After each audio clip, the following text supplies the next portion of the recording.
দিচ্ছি আর সচিবালয়ে বসে টাকা বাগ হচ্ছে। সমন্বয়ক হাসনাত আবদুল্লার কঠিন হুঁশিয়ারি। প্রিয় দর্শক, আমি জুয়েল আজম। এই মুহূর্তে আমি কালবেলার এই শিরোনামে করা প্রতিবেদনটি বিশ্লেষণ করব। প্রতিবেদনটিতে কি বলা হয়েছে? প্রতিবেদনটিতে বলা হয়েছে, সম্প্রতি জেলা প্রশাসক নিয়োগে মোটা অঙ্কের যে ঘুষ লেনদেনের বিরুদ্ধে তিনি এই কঠোর হুঁশিয়ারিটি উচ্চারণ করেছিলেন হাসনাত আবদুল্লাহ। তিনি ওই সময় বললেন যে আমরা রক্ত দিচ্ছি আর সচিবালয়ে বসে টাকা ভাগ হচ্ছে। তিনি বক্তব্য কোথায় দিয়েছিলেন? এটা দিয়েছিলেন আজকে বৃহস্পতিবার ৩ অক্টোবর সন্ধ্যায় উত্তরা ফ্রেন্ডস ক্লাব মাঠে ছাত্র নাগরিক মতবিনিময় সভায় একটা বক্তব্য দিতে গিয়ে তিনি এটা বলেছিলেন। সেখানে হাসনাত আবদুল্লাহ আরো বলেছিলেন দ্য মেথড অফ পেমেন্ট, অর্থাৎ ৫ কোটি না ১০ কোটি। একজন বলছে আমি ভাই নির্লোভ মানুষ, আমার এত লোভ নাই, ৫ কোটি হলেই চলবে। আবার অন্যজন বলছে ১০ কোটি। প্রথমজন বলছে তোমার যা মনে হয়। হাসনাত আবদুল্লাহ আরও বলেন রাস্তার শিক্ষার্থীরা রক্ত দিয়েছে, ছাত্র জনতা রক্ত দিয়েছে, আর এই বার্ধক্যের নেতৃত্ব বসে আমাদের রক্ত মারিয়ে টাকা ভাগ করছে স্কাউন্ডেল।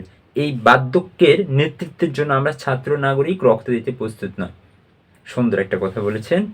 তিনি আরো বললেন আমরা আমাদের জায়গা থেকে পরিষ্কারভাবে বলতে চাই, আপনারা যারা সচিবালয়ে বসে নীতি নির্ধারণ করছেন আপনারা সচেতন হন। কারণ ছাত্র নাগরিক ৫ তারিখ যেভাবে হাসিনাকে তার মসনদ থেকে নামিয়েছে, আপনাদের সচিবালয় বা ঢাকা বিশ্ববিদ্যালয় থেকে মাত্র দূরত্ব হচ্ছে ৪ মিনিটের। আপনারা সচিবালয়ে বসে ৫ কোটি না ১০ কোটি ভাগ করবেন, আর আমরা বাজারে গিয়ে নিত্য প্রয়োজনীয় জিনিসটা কিনতে পারবো না, তা হবে না। তিনি এই ধরনের বক্তব্য দেওয়ার কারণ হচ্ছে সম্প্রতি দৈনিক কালবেলায় আমার ৫ কোটি হলেই চলবে, স্যার ১০ কোটি রাখবো শিরোনামে একটি প্রতিবেদন প্রকাশ হয়েছিল। সেই প্রতিবেদনে জনপ্রশাসন মন্ত্রণালয়ের সিনিয়র সচিব মোহাম্মদ মুখলেসুর রহমান এবং একই মন্ত্রণালয়ের একজন যুগ্ম সচিবের হোয়াটসঅ্যাপে কথোপকথনের বিষয়টি এসেছে, এরকম একটা অভিযোগ করা হয়। সেই প্রাসঙ্গিক ক্রমে অর্থাৎ ডিসি নিয়োগের যে বিষয়টা, সেই ক্ষেত্রে যে টাকার লেনদেনের বিষয়টা সেটাই মূলত ভাইরাল হয়েছিল এবং সেই প্রসঙ্গে হাসনাত আবদুল্লাহ এমন কথা বললেন। সেই ক্ষেত্রে যে উপদেষ্টা রয়েছেন সমাজ কল্যাণ মন্ত্রণালয় এবং মহিলা বিষয়ক শিশু মন্ত্রণালয়ের উপদেষ্টা শারমিন এস মুর্শিদ, তিনি সচিবালয়ে এক সংবাদ সম্মেলনে এই বিষয়ে তথ্য দেন। ডিসি নিয়োগে ঘুষ লেনদেনের অভিযোগ সরকার তদন্ত করবে কিনা জানতে চাইলে উপদেষ্টা শারমিন এস মুর্শিদ বলেন অবশ্যই আমরা এটার তদন্ত করব, সরকার তদন্ত করবে। কিন্তু এখানে দুটি জিনিস মিডিয়াকে মাথায় নিতে হবে।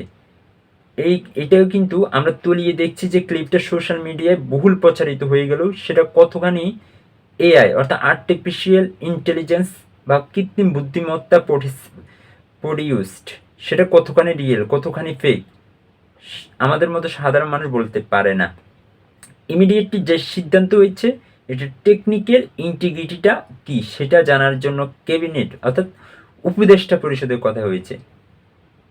আসলে বিষয়টা হচ্ছে যখন উপদেষ্টা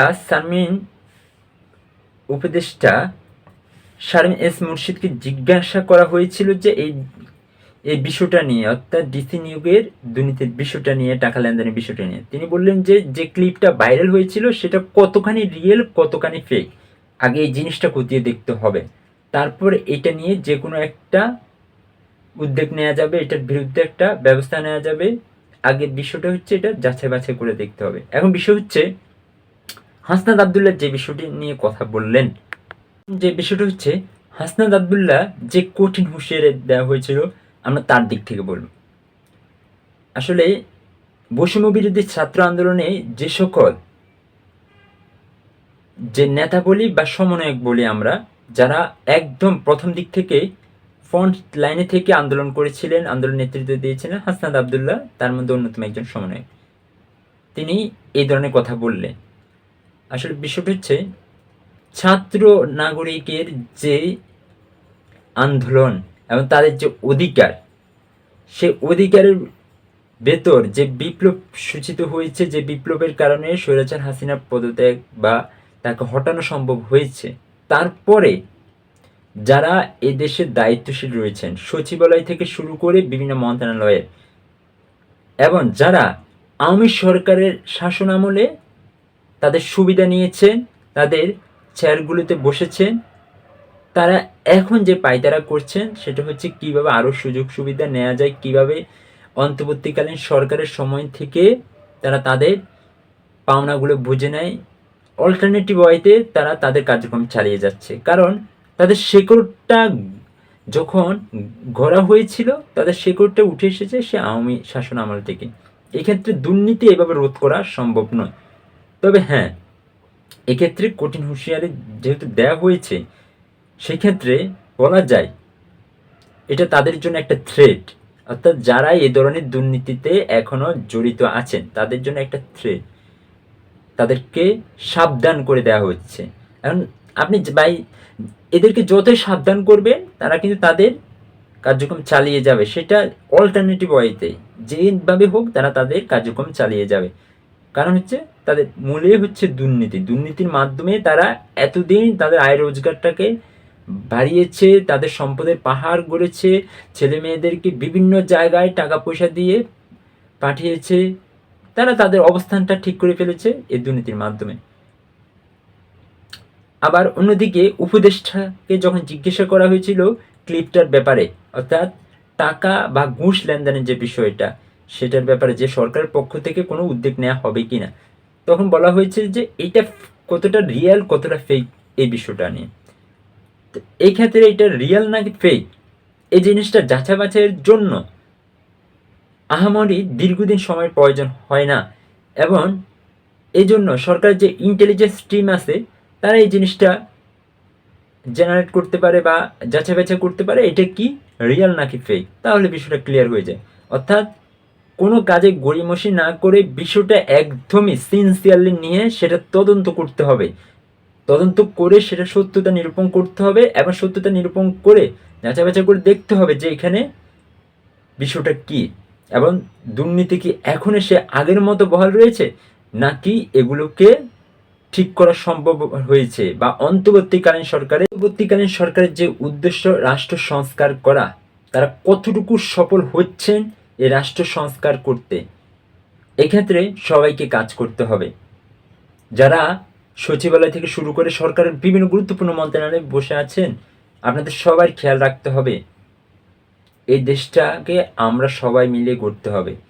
ছাত্র জনতার এই অভ্যুত্থান কিংবা বিপ্লবের কাছ থেকে আপনারা অনুপ্রেরণা নেন, নিজেরা নিজেদেরকে সংশোধন করেন। ঘুষ বাণিজ্য, প্রশ্ন বাণিজ্য, সিন্ডিকেট সব কিছু ভাঙতে হবে। এদেশে অসংখ্য তরুণ সমাজ বেকার রয়েছে, শিক্ষিত তরুণ বেকার রয়েছে, সবাইকে জনশক্তিতে পরিণত করতে হবে। আপনারা অভ্যন্তরীণ দ্বন্দ্বে ভুগে শত্রুতা তৈরি করে দেশটাকে আর অসতলে নেবেন না। যদি আপনাদের দ্বন্দ্ব করতে হয় তাহলে পরাশক্তির সাথে দ্বন্দ্ব করুন। নিজেদেরকে কিভাবে যোগ্যতার ভিত্তিতে দেশীয় শক্তিতে, জনশক্তিতে কিংবা রাষ্ট্রীয় শক্তিতে বলীয়ান করে কিভাবে পরাশক্তিকে রুখে দেওয়া যায়, কিভাবে পার্শ্ববর্তী আধিপত্যকে রুখে দেওয়া যায় সে বিষয়ে খেয়াল রাখতে হবে। তবে এই দেশটাকে সংস্কার করা সম্ভব, সংশোধন করা সম্ভব।